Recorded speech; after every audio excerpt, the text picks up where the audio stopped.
So please introduce yourself.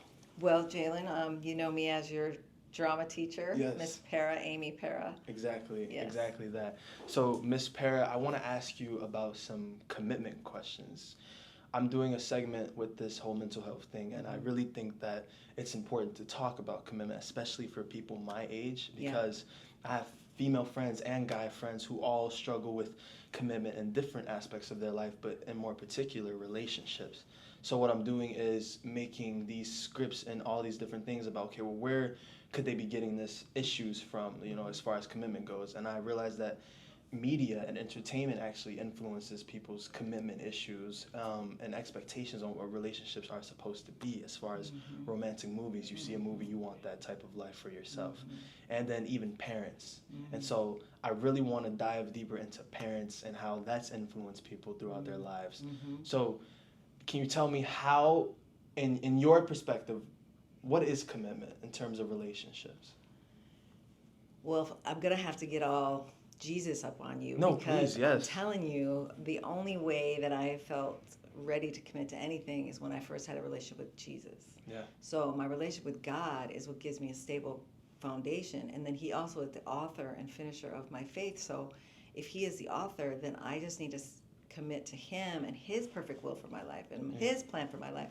And then I don't have to be out there in them streets anymore trying to find somebody. Yeah. I can just be truly committed to my growth and my character and my receiving the love of a father that I didn't have as a child because my dad was kind of shucking and jiving with a bunch Yeah. of women. So I know that I have had commitment issues throughout my entire life, but until I'm really locked into the fact how faithful God is to me, and then I have to find a partner that also believes the same thing. Right. I don't have to find him. I think God will, and if he doesn't, I'm good. Yeah. Like I'm good because I'm committed to myself and my growth, and I don't feel ever alone or lonely because I'm committed to purity as well. Because Yeah. I think if you're out there, you're going to feel more lonely. You're going to go and Very true. toss people the disposable, and it's just an empty lifestyle. It's just something that I've learned through experience. Right. And we'll let that bell pass real quick. Oh yes. All right, it just passed. So I love that you actually brought up your father. And I've talked to different females, and they all share common experiences with that. And I noticed that when they lack that father and that type of guidance in the household, they tend to seek it in different relationships that they have with other male individuals. And it doesn't really go anywhere because they're trying to fulfill a void with a relationship or a false identity of what love is supposed to be. Right. And it's like they always question, well, what's the issue? And so I actually talked to a few females, and I said, well, what was the relationship with your father? And we bring it all back up to current life and realize that these things actually do root back to childhood. Mm-hmm. So I love that you brought that up. As I was writing an essay, actually, I came up with two scenarios, and it was about a girl if she was to bring home a guy, and it was saying that she brings home the guy to her parents, and she's so excited. She's like, this is the one. I found the one, and I'm so ready for my family to approve of him and meet this guy. And after he meets the family, he turns out to be not exactly what she thought, so he breaks her heart. And she vows to herself and to her family that the next guy she brings will be nothing like him, and she's not gonna let any guy make her look naive or gullible again. And so my point is, girls tend to stick with this mindset that they're not gonna let any man try to get into their life, and they're gonna find the right one. Mm-hmm. But instead of doing that and actually improving how they think that they are doing, they actually shut every guy out instead. Mm-hmm. And they build up every wall. And maybe one day that right one comes along, but she's too focused on the fact that some other guy broke her heart that she can't even see it. Mm-hmm. And so I thought that was just so powerful Yeah. and so relatable. And then the other example is, instead of shutting every guy out, she actually goes to many different guys and tries to find that one and fulfill that. So it's like she has to be out here somewhere. Yeah. And I've seen that relate to a bunch of different girls, so I know it's true. And I just really appreciate you for even sitting down here and talking to me about this, because it is very important that girls hear this. Two things you mentioned. I think one time I heard this. The man that you're most extremely attracted to in the room Yeah. is the one you need to run from, Yeah. because that's usually your daddy issues. Yes. So be careful who you are extremely obsessed with. Yes. That is not the one. Yes. And then two, I think you talked about the girls that are out there first, the one with the walls, they're walled up because truly a man just needs to come at them a little softer, a little sweeter, because their walls are up because they're sweet in the inside and they're soft on the inside, but they're protecting themselves. And also that the one girl that's, going around with a bunch of men, she's trying to get her power back. And so she's going to do what the man did to her to get her power back. It never works. Never does. But that's the game. That's the cycle that happens too.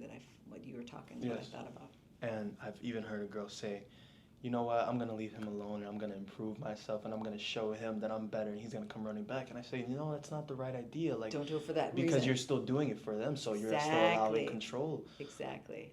to have over you. And so there's just so many different aspects that females and males need to understand in terms of how parents affect them. And I also realize that it's not necessarily the father figure. Like, father figure definitely plays a part. Right. But I've realized that there's other males in their life, whether it was like a sister, older sister that they respect, and a relationship that was toxic between an older sister and the older sister's boyfriend, and the younger sister watching that play out. So she mimics that into her relationships and never even sees it, though. Yeah. Never sees it. So it's not always the father. No. It's a family dynamic a lot. Like Yes. who you believe you are. It's your inner vows. It's like, even if you make a vow like that too. Yes, we're at school. Even if you make a vow like, I will never let this happen. That's an inner vow you need to be careful of. It's also, there's word curses people speak over your life. There's generational curses. Like, say divorce runs in a family. That's a generational curse that can be broken. Yes. So you got to take authority over that, and that's like prayer talk. Yeah.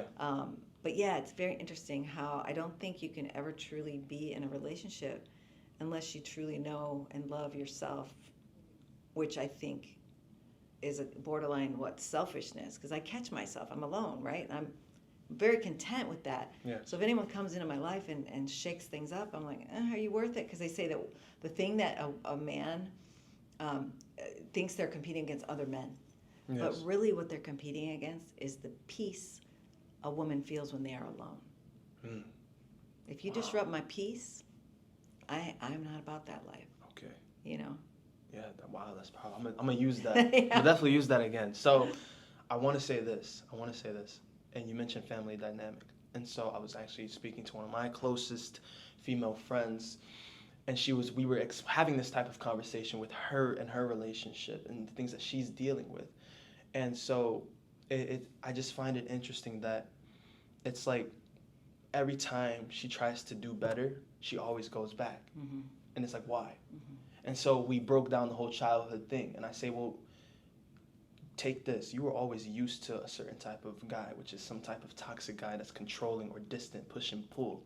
So whenever you call yourself trying to do better and move forward, your old self is saying, hey, we're not used to this. We're Right. used to Right. toxicity, Right. all these crazy things, and you're trying to do better? No, Right. we're not doing this. We Right. need to go back. Right. So have you found yourself in situations like that? Where you, Oh yeah, there's pattern after pattern after pattern. Yes. I just stopped. Yeah. I said, this cycle has got to end. And everyone's like, oh, we hope you find someone. We hope you're happy. I'm like, wait a minute. I won't find happiness. I don't perceive me finding happiness in another human. Yes. I don't think another human is going to bring me happiness. And I don't think the goal of life is to be happy. Right. I think it's to find your purpose and live it out. And that brings you happiness. So certainly I'm open to the thought of, God blessing me with somebody that is on the same wavelength. Yes. But right now, I mean, the toxic, I think there's some kids, or I say kids, some people who get off on the cycle of the toxic because it gives that endorphin high. Mm-hmm. But I've gotten to a place where that is so vexing to me.